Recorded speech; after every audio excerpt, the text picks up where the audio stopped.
កូរ៉េខាងជើងខែការពីអវកាសអាមេរិកគឺជាសេនាធិយោសង្គ្រាមនុយក្លេអ៊ែរក្រសួងការបរទេសកូរ៉េខាងជើងបានរិះគន់គម្រោងខែការពីមីស៊ីល Golden Dome របស់សហរដ្ឋអាមេរិកថាគំនិតដោយផ្ដើមគម្រាមកំហែងដ៏គ្រោះថ្នាក់បំផុតនេះបើយោងតាមប្រព័ន្ធផ្សព្វផ្សាយរដ្ឋបាលបញ្ជាក់នៅថ្ងៃអង្គារទី27ខែឧសភានេះប្រធានាធិបតីអាមេរិកលោកដូណាល់ត្រាំកាលពីថ្ងៃទី20ខែឧសភាបានលើកឡើងថា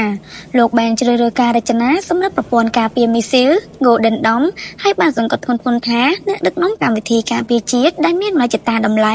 $175,000 លានយោងតាមទស្សនៈការសារព័ត៌មានរដ្ឋកូរ៉េខាងជើង KCNA បានឲ្យដឹងថា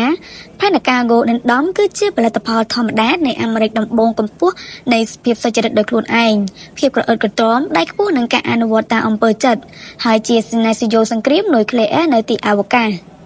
គោលបំណងសំណាញ់មេឃា Golden Dome គឺដើម្បីប្រើប្រាស់បណ្ដាញកែរណបប្រយជុំវិញពិភពលោកជាមួយនឹងឧបករណ៍ចាប់សញ្ញានិងឧបករណ៍ស្ទាក់ចាប់ដ៏ទំនើបដើម្បីបាញ់ទម្លាក់មីស៊ីលរបស់សត្រូវបន្ទាប់ពីពួកវាបានបាញ់ចេញពីប្រទេសដូចជាចិនអ៊ឺរ៉ង់កូរ៉េខាងជើងឬរុស្ស៊ីជាមួយនឹងគ្នានេះប្រទេសចិនកាលពីសប្តាហ៍មុនមានការព្រួយបារម្ភយ៉ាងខ្លាំងគឺគម្រោងនេះហើយបានអំពាវនាវឲ្យទីក្រុងវ៉ាស៊ីនតោនបោះបង់ចោលការអភិវឌ្ឍរបស់ខ្លួន។